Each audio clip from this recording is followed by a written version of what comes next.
आज के market analysis video में आप सबका स्वागत है। आज हम डिस्कस करते हैं नेक्स्ट एक्सपायरी में भारतीय बाजार कैसे रह सकते हैं और एफआईएस ने अपने आप को किस प्रकार से प्रिपेयर किया है और आपके जो कमेंट सेक्शन जो शेयर्स थे उनकी भी बात अपन करेंगे। सबसे पहले आज भारतीय बाजार में हुआ क्या, जैसे कि कल के थंबनेल में मैंने कहा था नो ट्रेड, और ये एक चीज़ हमेशा ध्यान रखिए, वॉलेटाइल दिन में अगर काम नहीं करेंगे तो पैसा बचाएंगे। If you are option writer, मैं यहाँ पे ऑप्शन राइटर की बात कर रहा हूँ, क्योंकि पैसा खोने से ज़्यादा बचाना जरूरी होता है। जैसे कि क्योंकि एक्सपायरी के दिन ऐसे वॉलेटाइल मूव आते हैं जिसमें आप कुछ भी नहीं कर पाते, फालतू में नुकसान होता है, पूरे हफ्ते कमाते हैं एक दिन में खो देते हैं या कुछ चंद मिनटों में खो देते हैं, उसका कोई तंत्र नहीं बनता। इसलिए मैं हमेशा एक्सपायरी डे को अवॉइड ही करता हूँ, करना ही नहीं है एक्सपायरी डे को। उससे पहले 4 दिन मिलते हैं, डेट इज़ सफिशेंट। 5 दिन अगर टोटल काउंट करें तो मिलते हैं, काफ़ी तो होते हैं, लेकिन लोगों को तो सारा एक्सपायरी में कूदना है, क्या कर सकते हैं। और आज हुआ क्या देखिए, मतलब किस बात की इतनी ज़्यादा जल्दी थी बाजार को। तेज खुला, सीधा का सीधा नीचे गया, मतलब कि 500 के आसपास खुला, 260 पर चला गया, मतलब करीबन 250 पॉइंट आपके 20-25 मिनट में निकल गए। देर आफ्टर वापस ऊपर गया, देर आफ्टर नीचे आया, देर आफ्टर ट्रेंडिंग वो, मतलब कि इतनी वॉलेटिलिटी किस चीज़ की, मतलब जल्दी किस चीज़ की थी, मतलब। और सभी के स्टॉप लॉस लगे, ऑप्शन राइटर का बहुत पैसा इसमें लगा है। ऑप्शन बायर का तो क्या है कि कॉल ली तो कोई दिक्कत नहीं, अगर स्टॉप लॉस डाला तो कोई दिक्कत थी नहीं, तो अगर उसने कॉल ली है तो वो एंड में प्लस में बंद हुआ है, पुट ली है तो भी जल्दी अगर पैसा बना ही है उसका। लेकिन इवेंचुअली क्या है, ऐसे मार्केट में ट्रेड नहीं किया जाता और वॉलेटाइल बाजार था, मतलब ये 500 पर आप खुले, 950 के ऊपर आप थे 251, उसके बाद में 11 बजे आप थे 400 पर, 11:25 पर आप 300 पर, और आप यहाँ पर पहुँच गए 1-1:30 बजे आप पहुँच गए 500 पर। टू मच वॉलेटिलिटी, इतने वॉलेटिलिटी में काम करना नहीं चाहिए। और ऑप्शन राइटर है तो एक चीज़ हमेशा ध्यान रखिए, अपने काम धाम को थर्सडे के दिन सुबह ही सल्टा लेना चाहिए पहले मिनट में। उसके बाद कोई मतलब नहीं है, इतनी वॉलेटिलिटी झेलने का कोई तंत्र नहीं बनता, स्टॉप लॉसेस हिट होते हैं, कैपिटल उड़ती है, that is no sense to market. तो बाजार वहीं गया जैसे हमने सोचा था। जो गैप थे 5 मिनट कैंडल के ऊपर, जो गैप थे उनकी जो हमने बात की थी कि यहाँ तक बाजार जा सकता है, और उस गैप को पूरा किया, और एग्जैक्टली उस फॉल का पूरा रिट्रेसमेंट हो चुका है। अब कहाँ तक बाजार जा सकता है, देखिए बाजार की तेजी को हम प्रिडिक्ट नहीं कर सकते क्योंकि बाजार अप ट्रेंड है, कहाँ तक जा सकता पता नहीं, लेकिन जहाँ से रिवर्सल हो वहीं से ठोक देना है इसको, कोई भी रियायत मत करना, सिंपल सी बात है। तो जैसे ही बढ़ रहा है बढ़ने दो, जैसे ही अगर मुड़ते ही आप ठोक देना है इसको। जैसे मान लो 500 नीचे कटे, 400 नीचे कटे, that is the clear cut shot, सीधा नीचे आ जाएगा। और ऊपर जा रहा है तो ऊपर जाने तो स्टॉप लॉसेस आपके क्या हो जाएंगे भाई, यहाँ पे 500 का स्टॉप लॉस हो जाएगा पहला, अगर किसी को ज़्यादा कंजर्वेटिव रखना है तो यहाँ पे 400 का स्टॉप लॉस हो जाएगा। चलने दीजिए ऊपर इसको, लेकिन बाजार में आपको थोड़ा ध्यान रखना पड़ेगा कुछ चीज़ों का, क्योंकि मोमेंटम तेज है। अब मान लीजिए कि डाउट टूट जाता है और मान लीजिए कुछ ज़्यादा एक्सेसिव गिरावट होती है, देन वापस अपन स्टार्ट हो जाएंगे गिरना। तो इस चीज़ का थोड़ा ध्यान रखिएगा, बाजार थोड़ा सा क्रूशियल है, आपको लेवल टू लेवल चलना पड़ेगा, जहाँ पे मुड़े और जहाँ पे आपकी रैली फेल हो, मतलब जैसे मान लीजिए ये लेवल है 491 का, ये हाई है। आज का जो पहला हाई था, जो फर्स्ट कैंडल का हाई था ये था आपका, ठीक है, 491 का। 491 के नीचे अगर घूम जाए तो ठोक देना बाजार को, नीचे आता जाएगा, स्टॉप लॉस क्या हो जाएगा आपका 555 हो जाएगा। इसके ऊपर निकल जाए तो देर आफ्टर आप यहाँ का स्टॉप लॉस 600 का स्टॉप लॉस रख सकते हैं, 613 का, क्योंकि देखिए यहाँ पे काफ़ी दिन तक रहा है। अब यहाँ पे गैप है 700-800 के आसपास, तो आपका अगर शॉर्ट करने का इरादा भी है और रैली फेल हो तो आपके लिए स्टॉप लॉस जो वाजिब बनेगा, या तो ये 544 का हाई बनेगा, अदरवाइज आपका 615 का हाई भी बन सकता है। लेकिन रैली फेल होने का वेट करें, ऐसे कूद कर शॉर्ट करने का कोई मतलब नहीं बनता। जा रहा है जाने दीजिए, जहां पे रैली फेल हो वहीं पे आपका पैसा बन जाएगा, लेकिन थोड़ा सा पेशेंसली आपको काम करना पड़ेगा। तो इससे थोड़ा ध्यान रखिए, बहुत वॉलेटाइल मूव था और बहुत पैसा लगा आज लोगों का रियल में, मतलब प्रॉप डेक्स से लेके हर चीज़ का काफ़ी पैसा लोगों का लगा है। और यहाँ पे एग्जिट हुए थे, मतलब कि किसी का था भी एक दो जनों का, तो एग्जिट एक्चुअली यहाँ पे हुए थे फर्स्ट और सेकंड कैंडल के ऊपर। आप देखिए ना, डेट इज ब्रूटल सेलिंग यार, मतलब 500 से लेकर आपका 250 आ गया विद इन 30 मिनट्स। 30 मिनट्स ही नहीं लगे, इतनी बड़ी सेलिंग के अंदर देखिए क्या बचा है किसी के अंदर। इफ ये ऑप्शन राइटर आपका कट गया पूरा, फिर उसका पूरा रिकवर भी हो गया, ये देखिए यहाँ पे आपका पूरा रिकवर भी होगा। और ये 1 मिनट चार्ट है, और 1 मिनट चार्ट को ट्रेस करना नेक्स्ट टू इम्पॉसिबल होता है। 1 मिनट चार्ट में ट्रेड किया ही नहीं जाता, you should trade at 15 minute chart और 5 मिनट चार्ट। तो कैंडल्स देखिए कैसे बनी है, तो अवॉइड करना चाहिए। और इफ़ यू ऑप्शन राइटर, एक सलाह सबसे इंपॉर्टेंट मानिएगा, if you intraday option writer 10 बजे के बाद ट्रेड कीजिए। 10 बजे के बाद जब आप ट्रेड करते हैं तो आपके हाथ से कुछ जाता नहीं है, but you made a good money. क्योंकि जो पहला 45 मिनट का रश होता है ना, उसमें ट्रेड्स हो जाते हैं, देर आफ्टर आपको सेल करना है, बैठे रहना है, क्या दिक्कत है। तो थोड़ा ध्यान रखिएगा, if you option writer try to trade at 10 AM, 10 AM पर आप काम कीजिए, तो ही आप पैसा बना पाएंगे। अदरवाइज क्या होता है कि इतने बड़े मूव में किसी की गलती नहीं है, नो वन फॉल्ट। बाजार गिरा क्योंकि पुट राइटिंग थी, पुट राइटिंग पे पैसा बना, बुकिंग हुई पुट राइटिंग, देर आफ्टर वापस कॉल कॉल बाइंग हुई। तो ऐसे पूरे दिन एक्सपायरी के दिन चलता रहा, और बहुत ही ज़्यादा कहते हैं जिसको कहते हैं वॉलेटाइल एक्सपायरी ये कही जा सकती है। डाटा पे आते हैं, एफआईज ने क्या किया, लो वॉल्यूम थे, 1617 करोड़ की डीआईएस ने बाई की और एफआईज ने सेल कर दिया 2370। ये बेचते जा रहे हैं, कोई भी दिक्कत वाली बात नहीं है, इनको बेचना ही है। अब यहाँ पे क्या हुआ, एक चीज़ देखिए, यहाँ पे क्या हुआ है, इंडेक्स फ्यूचर्स के अंदर 2347 करोड़, 2347 कॉन्ट्रैक्ट्स, 2347 कॉन्ट्रैक्ट्स एफआईज ने बाय किए और 787 कॉन्ट्रैक्ट शॉर्ट कवर कर लिए, डेट इज गुड। अब इनका नेट शॉर्ट जो था 1,84,000 से 1,74,000 आ गया, दिस गिव अ बेस।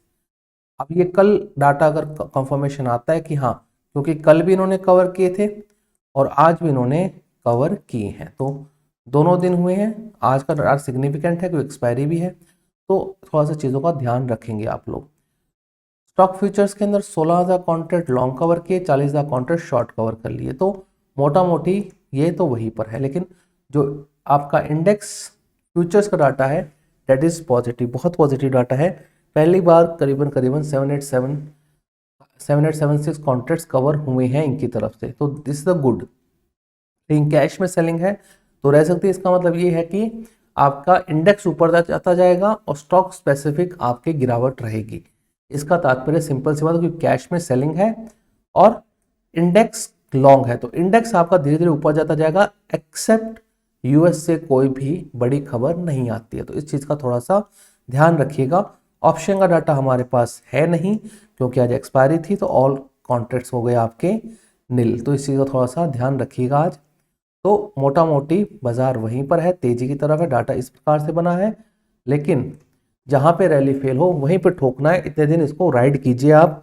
मतलब कहाँ पे रैली फेल होगी, 23,500 के नीचे जाना स्टार्ट कर दे, ऊपर है तो ऊपर रहने दीजिएगा, इसको बिना मतलब की उंगली करने से कोई मतलब नहीं है।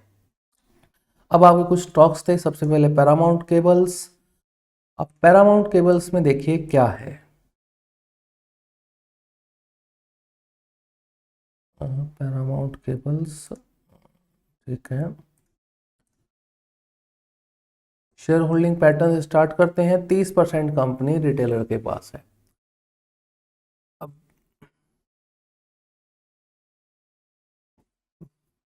देखिए, एक चीज समझिएगा, अगर if you make a try to wealth in equity, अगर आप ऑप्शन नहीं करते हैं, फ्यूचर्स नहीं करते हैं और आप इक्विटी में पैसा बनाना चाहते हो, बी ग्रुप की कंपनीज के पास अगर आप पैसा बनाना चाहते हैं, तो आपको कुछ चीज़ें ध्यान रखनी पड़ेगी। ये एक पहली चीज़ है ना, ईडी ने सीज भी किया हुआ इनके शेयर्स को, तो उसमें आपको एक चीज़ ध्यान रखनी है।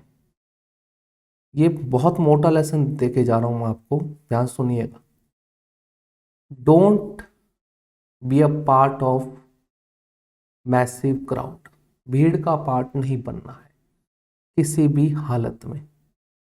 इस बात को समझिएगा आप, मेरी बात को। भीड़ का पार्ट बनने से कोई मतलब नहीं बनता। इफ द कंपनी की 30-40% होल्डिंग, 40% के आसपास होल्डिंग रिटेलर के पास है तो कोई मतलब नहीं, और ईडी रायपुर के पास में भी इसकी होल्डिंग है, ठीक है ना, तो कोई मतलब बनता नहीं। और स्टॉक्स का अगर आप मोमेंटम देखेंगे पिछले 3 महीने का, मैं निकाल, वैल्यूएशन सस्ते हैं, लेकिन बट प्रॉब्लम कहाँ आती है वो देखिए ना। स्टॉक प्राइस 120, अभी करंट का मैं बात नहीं कर सकता हूँ, तो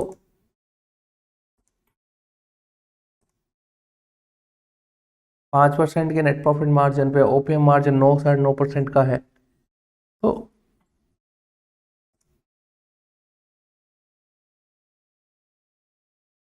इसके रिजल्ट देख लेते हैं।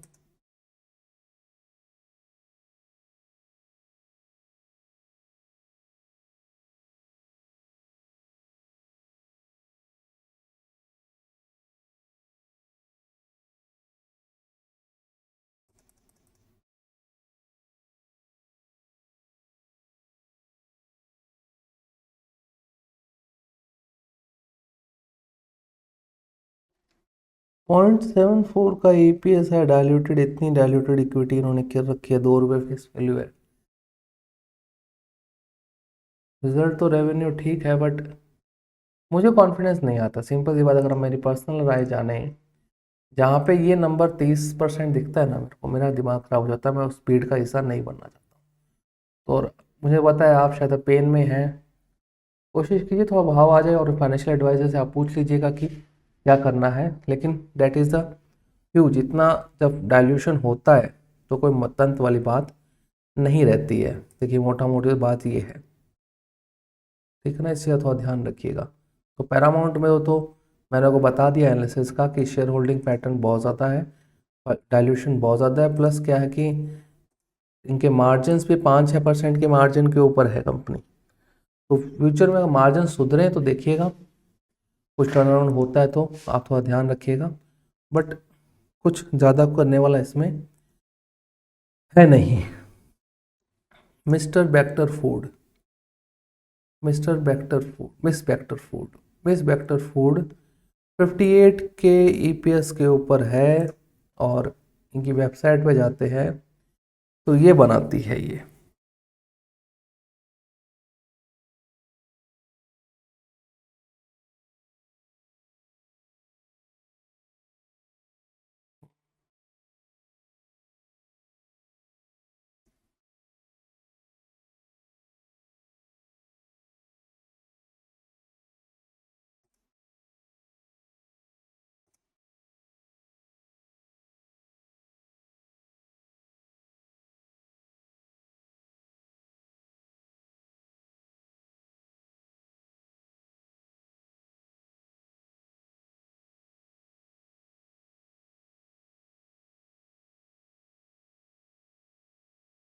बिजनेस में तो ये 1978 से हैं, आईपीओ बाद में लेके आए हैं।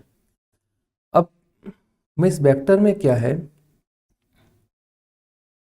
कांस्टेंट ग्रोथ है, मतलब कहना पड़ेगा कि ग्रोथ कांस्टेंट है, there no doubt at all, growth constant है, बहुत बढ़िया ग्रोथ है इसकी। और शेयर होल्डिंग पैटर्न में देखें तो रिटेलर के पास में 10% होल्डिंग है।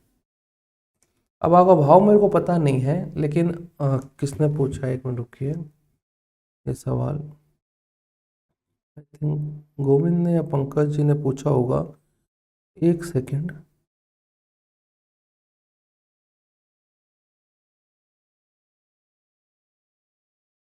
आदित्य ने पूछा है। देखिए आदित्य, रेवेन्यूज में कोई दिक्कत नहीं है इसके, कंपनी रियल में है सॉलिड, ठीक है, कंपनी बुरी नहीं है, थोड़ा सा price to book value high है, but they will match out, कोई दिक्कत वाली बात मुझे ऐसी लगती नहीं है।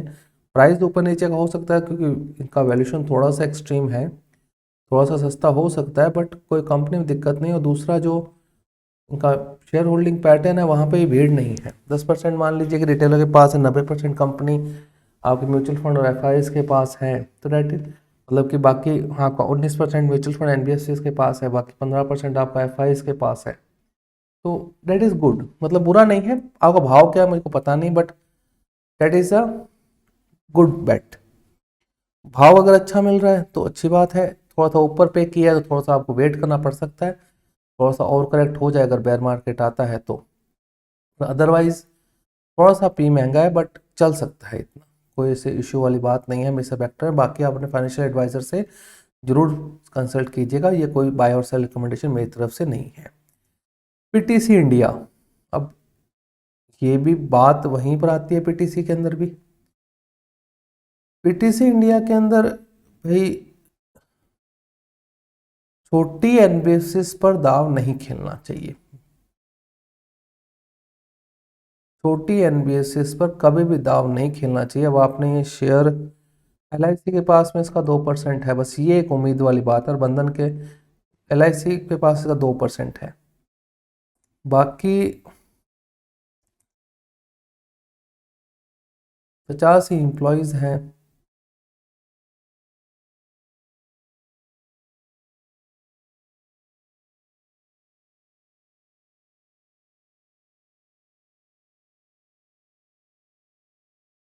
अब एनबीएफसी है, इंफ्रास्ट्रक्चर फाइनेंसिंग के अंदर काम करती है कंपनी।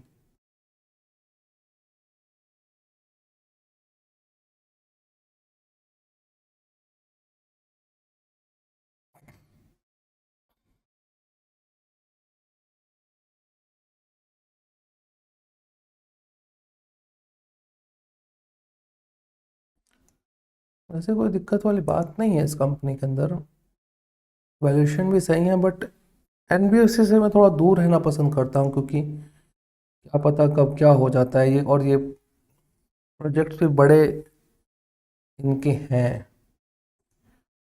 अब इतनी उम्मीद है कि एलआईसी के पास इसका मान लो 2% शेयर है, तो ये एक मान लो कि उम्मीद वाली चीज़ है। तो बस में अगर एलआईसी है तो मैं थोड़ा कॉन्फिडेंट रहूँगा कि हाँ बस डूबेगी नहीं। And the promoter PTC India limited.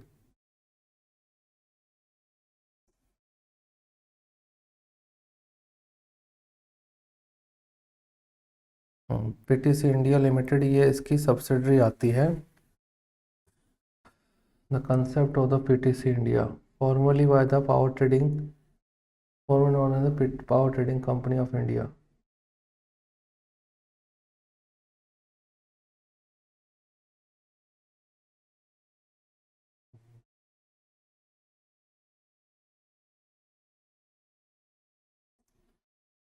इसके शेयर होल्डर्स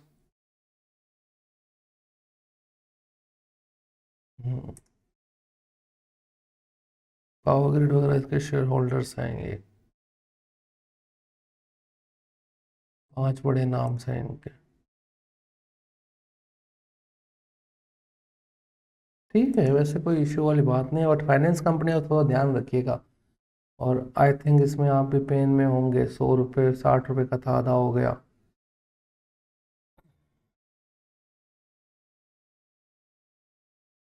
70 रुपये का आधा हो गया। और इसको बहुत टाइम लगता है, ऐसे स्टॉक्स को वापस से ग्रोथ में आने में बहुत ज़्यादा टाइम लगता है। रैली फेल होने के बाद they will give a punish. अब इसका किसी का पैसा नहीं बना स्टॉक में, तो आपका 2011 से जो इन्वेस्टेड है उनका ही नहीं बना तो आपका कैसे बन जाएगा। एक बात समझिए, कोई स्टॉक लेने से पहले एक चीज़ समझिएगा। 2011 में 25 रुपये था, अभी यही 25 रुपये है। 14 साल में किसी का पैसा नहीं बना तो how could you make money. ठीक है, कंपनी ठीक है, बट वैल्यूएशन सस्ते होने का कोई मतलब, वैल्यूएशन सस्ते है तो इसका मतलब ये थोड़ी है कि कोई भी बस में चढ़ जाए। तो थोड़ा ध्यान रखिए। पटेल इंजीनियरिंग, अब पटेल में सिंपल सी बात है, 38% पब्लिक के पास है। मैं यहाँ पे बात काट दूंगा, मैं इसका चार्ट में नहीं देखूंगा, कुछ नहीं देखूंगा। 38% पब्लिक के पास है।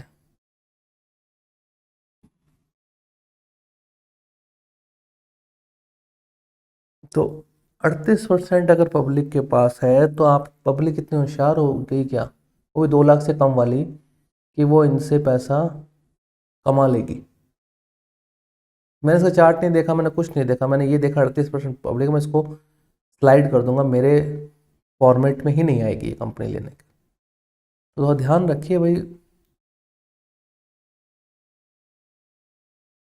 ये स्टॉक्स यार, मतलब कि मैंने आपको इतना सिखाया, ऐसे स्टॉक नहीं लेने। आपने वो 4 5 10 वीडियो देखी नहीं, कि आप उतनी देख लेते तो भी हो जाता यार। मतलब समझिए बात को, 38% पब्लिक के पास है, अब कोई सेंस बनता नहीं है यार इसका। तो ध्यान रखिए। पटेल इंजीनियरिंग 2008 में 700 रुपये की थी, क्रैश के बाद में ये रह गई। कोई कंपनी कहते हैं ख़त्म कैसे होती हैं, वो आप ये देखिए, कंपनी ऐसे ख़त्म होती है।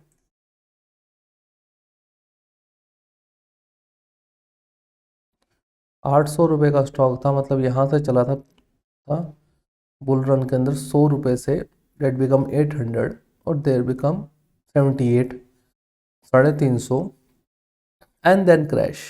उसके बाद कभी नहीं उठी है कंपनी। बेयर मार्केट ऐसा होता है, कंपनियां खा जाता है। तो ध्यान रखिए, पब्लिक पार्टिसिपेशन ज़्यादा है तो उसमें भीड़ का हिस्सा बनने का कोई मतलब नहीं बनता है। तो और अगर आपको और क्वेश्चंस हो तो आप ज़रूर पूछिएगा, कुछ सीखने को आपको भी मिलेगा और मेरे को भी मिलेगा। Market is a learning process, हर चीज़ में चीज़ें सीखने को मिलती है हर मिनट। तो ध्यान रखिए और ऐसी कंपनी थोड़ा दूर रहिए जहाँ पर प्रमोटर नहीं है या कोई बड़ा हैंड नहीं है, क्योंकि आप और मैं लेंगे 100 150 शेयर्स, अपने आपकी मेरी पूंजी फंस जाएगी, मतलब क्या बनता है। तो we had to be very careful in selecting stocks. बहुत केयरफुल होने की ज़रूरत होती है अपने को। अपने पास गलती का कोई भी गुंजाइश नहीं है, हो जाए वो अलग बात है, लेकिन हम कोशिश करें कि ना हो हमारी तरफ से। किसी का पैसा नहीं बना, आप देखिए ना, 2012 पे यही भाव थे, अभी यही भाव है। आपने क्या सोच के ले लिया, आप बना लोगे पैसा? नहीं बनेगा। कोई टर्न अराउंड स्टोरी हो जाए वो अलग बात होती है किसी स्टॉक में, बट नहीं होती है टर्न अराउंड स्टोरी। पहले पता चल जाती है लोगों को कि टर्न अराउंड होने वाला है। तो ऐसे स्टॉक से ऐसे दूर रहना पड़ चाहिए। तो ध्यान रखिए, थोड़ा सा इन्वेस्टिंग करने से पहले थोड़ा सा समझ देख के कीजिए। थोड़ा सा आप समझेंगे देखेंगे तो अगली बार अच्छा पकड़ पाएंगे किसी स्टॉक को। मेरा तो कहना यही है। Thank you for watching.